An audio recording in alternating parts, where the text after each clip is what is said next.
ఆశయం ఎంత గొప్పగా ఉన్నా బుద్ధి సక్రమంగా లేనప్పుడు అదంతా వ్యర్థమే. శ్రీకాకుళం జిల్లా పలాసకు సమీపంలోని గొప్పలకి చెందిన బసవ కిరణ్ కు సైతం చిన్నప్పటి నుంచి సైన్యంలో చేరాలని కోరిక.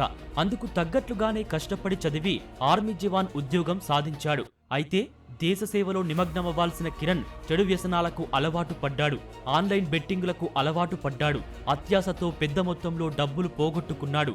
స్నేహితులు, బంధువులందరి వద్ద అప్పులు చేస్తూ బెట్టింగ్ ఆడేవాడు. ఉద్యోగానికి సరిగా వెళ్లకపోవడంతో ఉన్నతాధికారులు అతన్ని ఉద్యోగం నుంచి తొలగించారు. అప్పటికైనా బుద్ధి మార్చుకోకుండా అలానే ఉన్నాడు.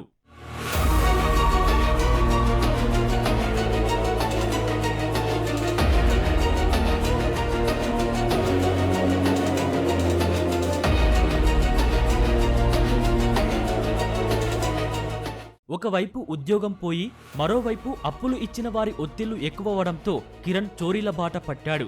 దొంగతనాలు చేస్తూ దోచుకున్న సొత్తుతో జల్సాలు చేస్తూ బలాదూరుగా తిరగడం ప్రారంభించాడు.